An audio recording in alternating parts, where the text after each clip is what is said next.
So I'm here at Bio in Boston, and I'm here with Steve Butt, who is the CEO and founder of Arrivo BioVentures. Just give a bit of context on yourself, Steve. Yeah, thanks, Max. Thanks for having me. No, it's a pleasure.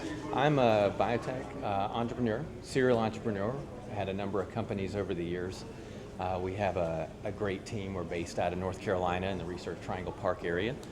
What we do really well is we identify early stage assets that can add value to patients, caregivers, and physicians, and we move those along. Typically, we move them through proof of concept into early phase 3, and then we have historically found a larger pharma to take them the rest of the way and commercialize.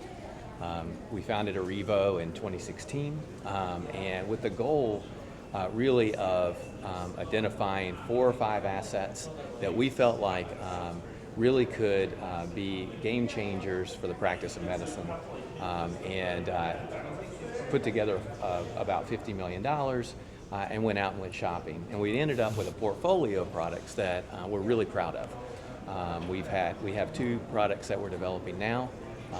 We've got our lead asset, which is a product called Forviservat. Forviservat, the code for it was SP624. It is for major depression is the first indication. However, it's a completely novel mechanism. It's a SIRT6 activator. We're the first company to ever put a SIRT6 activator into a depressed patient, or frankly any patient. And we're very excited about the possibilities here. It's an epigenetic mechanism, which is really novel and unique out there. And what we found is that it seems to be preferential to females and not males. And what's unusual about this is and some recent work has come about to show that males and females, when they're depressed, they actually express the same gene in opposite directions. And so if you have an epigenetic drug, you're likely to impact one sex and not the other. So we're excited about this. We're in a large phase 2b/3 study, and we'll see if we're right. And if we're right, this will really change the way people think about depression. And our second asset is a product called RABI-767. It's for severe acute pancreatitis. It's in a phase 2 study, very early still, but there are no treatments for severe acute pancreatitis. Patients die from this disease, and really all we have is fluids and pain management for these patients. And so this is another one, if we can deliver, will really make an impact on how patients are treated, and the family, the families of those patients will be able to kind of keep their loved ones. Yeah, so that's a little bit about Arrivo and a little bit about the products that we have. Yeah, that's awesome. How do you, like when you're looking at new products, how do you decide, yes, they're the ones that we are best to bring in and look at? It's a great question, and we're a small company, but we have some pretty strict criteria. We've looked at hundreds of products to bring in the ones that we're working on, and our criteria, first and foremost, it needs to offer a significant improvement in patient care through the eyes of the physician, the treating physician, as well as the patient.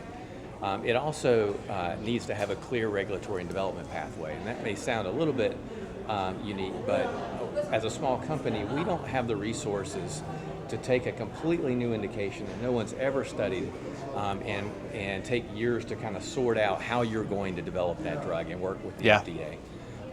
The third piece of it is it needs to be something that we can manage. We've passed on a lot of great assets over the years, not because we didn't think they were technically good opportunities, but because they were going to require too much resource or too long of a time period for a little company like ours to do. And so, take something like Alzheimer's. Those are huge studies. They take a long time. That's not something a little company like ours can take on. And then the final piece of it is we like to be able to find something that we can answer the questions that we need to answer in order to attract a larger partner who has commercial capabilities to take on the asset along the way. So, we don't have commercial capabilities right now, and so it's important for us when we're looking at an asset to be able to go, hey, can we actually answer the questions that a large pharma player or a mid-pharma player is going to need answered, so they would be comfortable taking this asset on before we get to commercialization. Typically, when do you bring these assets in? What stage are they at? Yeah, so typically what we bring them in is when they're ready for the clinic. Okay. And that's what we did with both of these assets. So we brought these assets in and filed the IND. And then we ran the phase ones and, are now running patient studies. Okay. And we're at Bio. So what does a successful week look like here at Bio? Like what are the main goals, I guess? Yeah, no, I think this is a fun bio for us in that we're currently in the middle of our studies. And so we're not transacting on anything. So we can spend our week meeting with interested potential partners down the road, share with them what we're doing, share updates on how our enrollment's going, talk to them about our science in a kind of a more relaxed environment. Just get on their radar. Just get on the radar, just have conversations. And I think everybody relaxes in those rooms when you're like, hey, we just want to tell you what we're doing. So. How do they react when you've got two assets that are very different? Mm-hmm. Do they normally some interested in one and not the other, or so on? It's a good question, and we're a bit odd from that perspective. So I appreciate you asking the question. So we're structured a little bit differently in that Arrivo Bio or Arrivo BioVentures is a holding company, and it essentially holds the cash. And then each one of our assets is in a wholly owned C Corp subsidiary. So that allows us maximum flexibility. We're able to raise money in those different C Corps if we decide to. We can partner individually.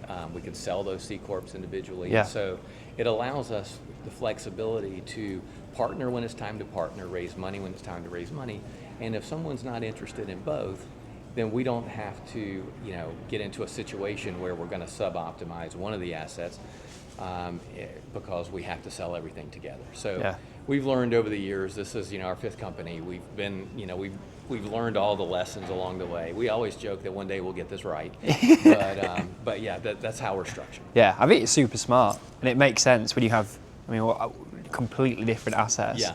But also, I don't know how much you thought about this when you were bringing them in, like super on trend assets in terms of the area they're in. I don't know if on trend's maybe the right word, but like depression, for example, it's just a topic of conversation all the time. All the time. No, and it's, when we looked for assets, we really wanted something that there was a high unmet need for, and depression, and a lot of the neuropsychiatric indications are now back in vogue. Now, we've been developing drugs for neuropsychiatric indications for a long time, and we've been kind of in and out of popularity over the years, but we believe that there is a huge need. Depression is an epidemic worldwide. And despite the treatments that are coming along, we still haven't solved the problem. And so for us, it's a personal matter. Everyone knows someone that's been touched by depression. And so when we saw this asset and we thought, this was a novel mechanism, it was something that you could attack it from a completely different direction, we just felt like we needed to do it.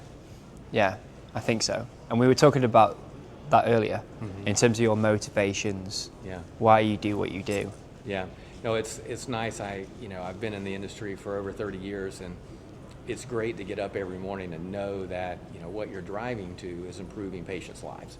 And it's great that we can do well while we're doing good, but it's exciting for us when we get up in the morning and we talk to key opinion leaders or we talk to advocacy organizations, and you can see how excited everyone is about the possibilities here. Yeah, and that's what it's all about, exactly. Right? Yeah. How you found it as a smaller company in what is a tough environment at the moment? Yeah. We've been very fortunate. It is a very tough environment, and a lot of my colleagues are, struggling right now with funding, et cetera. But we've been very fortunate. We have a great group of investors who believe in us and believe in what we're doing, and they've been supporting us for years. And so we've been fortunate from that perspective. We do have to be very mindful of the environment right now and make sure that we are being extraordinarily efficient with our spend. And one of the things that we see with the environment now is we would love to be doing even more, but we want to make sure that we have the ability to survive, if the market doesn't continues to do what it's doing, which is, not been positive. So. And that's exactly it. Yeah. So look, best of luck this week. Yeah, great. Thank you. It's been a pleasure to have you. Thanks for having me. It's a pleasure. Thank you very much, Steve. Bye-bye.